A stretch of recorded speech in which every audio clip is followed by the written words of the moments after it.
हर budget का एक परिवेश होता है, हर बजट का एक माहौल होता है और वही परिवेश बजट कैसे बनना चाहिए, उसकी क्या प्राथमिकताएं होनी चाहिए, उसको निर्धारित करता है। इस बजट के पहले देश में व्यापक रूप से छाई हुई बेरोजगारी, महंगाई, आर्थिक असमानता, ग्रामीण अर्थव्यवस्था जो पूरी तरह से ठप हो चुकी है, वेतन जो निरंतर कम हो रहे हैं, रूरल डिमांड जो डिप हो गई है, वो थी और यही सरकार की प्राथमिकताएं होनी चाहिए थी। लेकिन जबानी जमा खर्च तो विकसित भारत पे बहुत किया गया। असलियत सरकार के खुद के आंकड़े, बजट के खुद के आंकड़े बयां कर रहे हैं। विकसित भारत करेंगे, कैसे होगा भारत विकसित? कृषि पर, शिक्षा पर, स्वास्थ्य पर, सामाजिक कल्याण पर जो इस साल का बजट था उससे भी कम खर्च करने का काम इस सरकार ने किया है। शिक्षा पर, स्वास्थ्य पर, सामाजिक कल्याण पर, कृषि पर कम खर्च करके उस पर कटौती करके उस पर कैंची चला के आप विकसित भारत बनाएंगे। चलिए अगले वर्ष की बात करते हैं। इस वर्ष सरकार ने रक्षा पर, फूड सब्सिडी पर, फर्टिलाइजर सब्सिडी पर, खाद और खाद्य सुरक्षा के लिए जो पैसा खर्च किया, अगले साल उसमें कटौती कर दी गई। ये विकसित भारत बनने की बातें हो रही हैं। अब आगे की बात करते हैं। सरकार ने बहुत बड़ी बड़ी डींगे हाँकी, लेकिन जो रूरल अर्थव्यवस्था है, जो ग्रामीण अर्थव्यवस्था है, वो पूरी तरह से चरमरा चुकी है। वेतन और आय लगातार गिर रहे हैं, वहां पर डिमांड पूरी तरह से ठप हो गई है, इसीलिए कंजम्पशन खत्म हो गया इकोनॉमी में। इकोनॉमी में कंजम्पशन आधा हो गया बनस्पत पिछले साल ही, लेकिन उसके बारे में कोई चिंता नहीं। लेकिन सरकार के आंकड़े दिखाते हैं कि दिक्कत और समस्या कितनी भयावह है। सरकार ने इस साल मनरेगा का बजट 60,000 करोड़ रुपए रखा था, खर्चा करना पड़ा 86,000 करोड़। 15.5 करोड़ से ज्यादा लोगों ने मनरेगा में रजिस्टर किया, क्योंकि उनकी या तो शहरी नौकरियां या गांव में रूरल क्षेत्र में जो नौकरियां थी वो चली गई, वो मजदूरी करने को विवश हैं।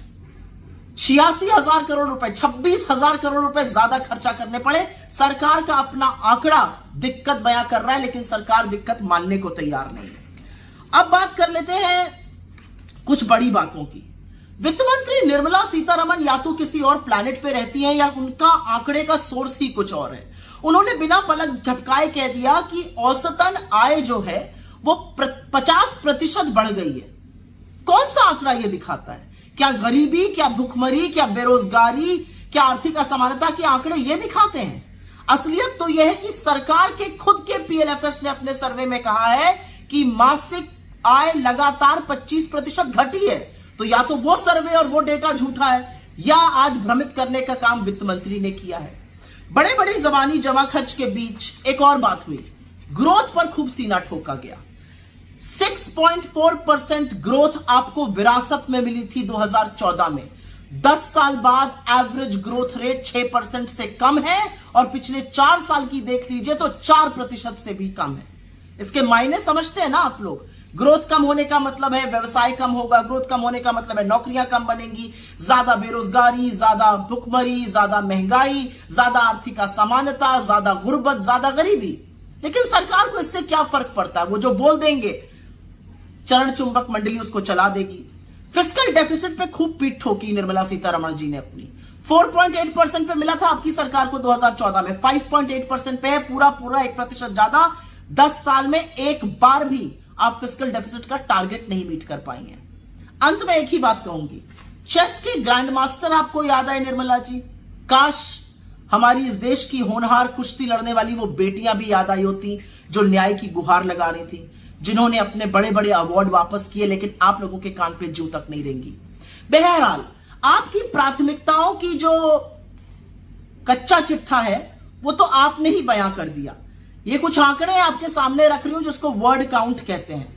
निर्मला जी ने 42 बार प्रधानमंत्री का नाम लिया, 42 बार टैक्स का नाम लिया, लक्षद्वीप का भी नाम ले लिया, वंदे भारत का भी नाम ले लिया। एक बार भी जॉब्स और एम्प्लॉयमेंट शब्द का प्रयोग नहीं किया गया। क्यों? क्या ये प्राथमिकताएं नहीं है? असलियत तो यह है कि यह देश आपके जुमलों से और आपकी प्राथमिकताओं से जो गलत है उससे उग चुका है। बस अब थोड़े ही दिनों की बात है, छुटकारा मिलने वाला है आपसे।